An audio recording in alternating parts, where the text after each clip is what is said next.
joining us. I am Maria Sorreo, joined today by Captain Andy Alvera. We are at Los Angeles County Fire Department number 53, and we're here to talk about the fire that we actually experienced just a couple of weeks ago right behind us up off of Crest Road. Andy, we want to talk about the brush fires because, as we said before, you know, fire season is pretty much all year long here in Southern California.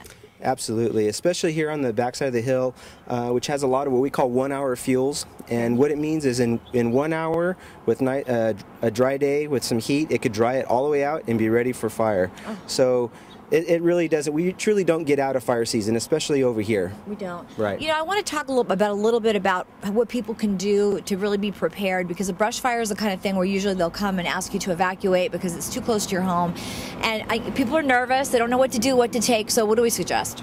Well, obviously from the very beginning, we suggest that you adhere to your brush clearance recommendations and rules. We come around once a year.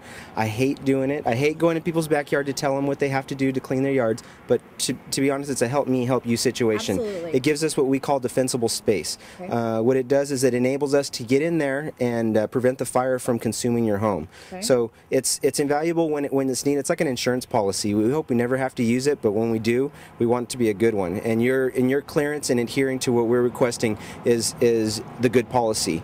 As far as when the brush fire actually happens and it's coming near your home, or even if it's anywhere around your home, right, you should take steps to prepare yourself to leave in case you are asked to evacuate. Okay. Steps you could do is you take your valuables, pictures, or anything that the irreplaceables. You want to make sure you load those in your vehicle, point your vehicle, back it into your back it into your driveway, point it in the direction of egress, okay, and be ready to go on a moment's notice. And when we do ask to go, we ask that you leave immediately. Don't hesitate, don't wait, because when we ask you, it's ahead of time. It's before the fire front gets to you, so it may not seem as dramatic, it may not seem as important to you as of the moment, but we know fire history, we know the direction of fire travel, and when we ask you to leave, it's for a reason. Well, and that's a really good point, because I think that people think, well, it's not really right by my house, I can't really see it yet, and yet, you know, people are asking to evacuate, but there are specific reasons. Going back to the important papers, things like birth certificates, along with pictures, are important. Now, the brush clearance, how much is that people should keep clear around their home?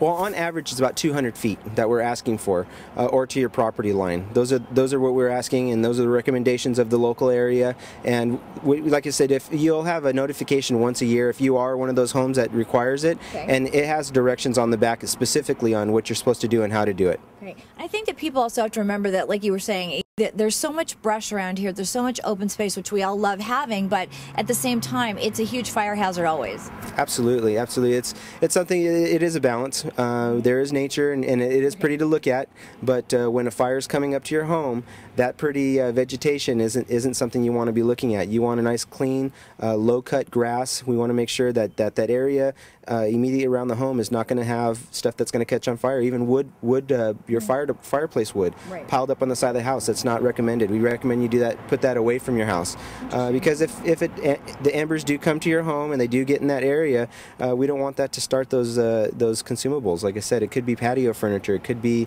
the fireplace wood, it could be a lot of things. But we just don't want to make sure that we don't give those smaller fuels that'll get your home started. Okay, now this specific fire we heard may have been caused by some kind of electrical current, electrical charge. Are you hearing the same thing?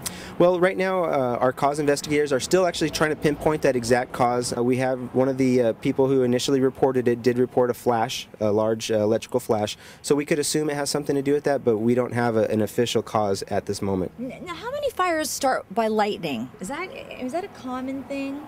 Typically around here it's not too common. The last one closest to this area would be in Catalina a couple years back. There were some dry lightning strikes.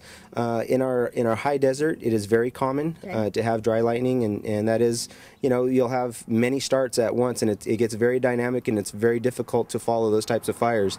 But the one most recent would probably be the Catalina one here. It does have potential here as well. I mean, there is definitely potential in this open area with all this open brush. It's definitely a potential. And then when it's an electrical fire, what kind of things have to happen for that to occur? Well, it could be several types of things that could cause the electrical. It could be during high winds, branches typically knock electrical wires down, and they'll arc and start that way. You have the aluminum balloons, which most of them have been outlawed. They can't use those anymore, but those balloons getting caught up in the power lines, birds, animals in the power lines, when they go between the insulator and the line itself, they get electrocuted and smolder, fall to the ground, and then that has been a cause. Sometimes when you have the high energy use times, people with air conditionings during the summer when it's very hot, sometimes the transformers get overloaded and those will boil over or pop, and those can also cause fires as well. Okay, so many different reasons why fires start, but have a plan and know where to go. There's also centers that open up when the fires come up. Just know where to go, know where to bring your animals. Absolutely. Having a plan is number one. We with almost anything, whether it be a house fire where you want to have an evacuation plan, or even a wildland plan. You know, if you have a place to go, have some place in mind. You don't have to have reservations. We don't need to go to that extent, but have a plan. Especially if you have animals. Some of the homes in the back of the hillside here, in the Narcisse area, they have a lot of equestrian.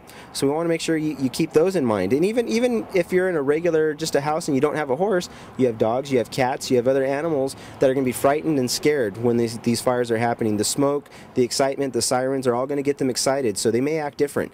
So your quiet, normal cat might be a little anxious and might be a little more rambunctious than normal. So have a plan. That's number one. Have a crate, have a way to get them out, and if you have equestrian, make sure you have a plan for them as well. You know, I was just going to bring that up when you mentioned the crate, because like you said, the animals may not act like they normally act. Right, absolutely. And you know, they have a great sense of what's going on, and they may not know exactly, and they may feel your excitement, and that might be stimulating them to be all excited as well. Right. Now, during this last fire, there were over 100 firefighters that helped put it out, and I know that they used the helicopters. The winds were very low, which we were very fortunate. Talk a little bit about the helicopters, because what they can do is so amazing. Yeah, absolutely. Our helicopter operations, we haven't been working with them at night for too long. It's been a few years now that we've been doing them. Night vision capabilities is a big contributing factor for us being able to use them. On this fire, we had 2 of our water dropping helicopters. They were working throughout the night, and they have the ability to take the heat out of the fire, take the areas, they take the risk out of it. So if there's an area of high risk, we can put water on that area. We can either pre-treat or drop it directly on the fire itself. They are invaluable. When you have the helicopters, the hand crews cutting the fire line, and the engine companies out there putting progressive hose lays in, and some of them will be doing structure protection. Once you put them all together, they're an unstoppable force. I mean, we are out there full force, and we are going to minimize the fire as keep it. You know, I think this one was about 15 acres is what it came out to. So we try to keep it as small as possible and keep the risk to a minimum. And I know the next day there were still firefighters out there watching the fire, and people always say, well, why were they out there? The fire was out, but maybe not necessarily.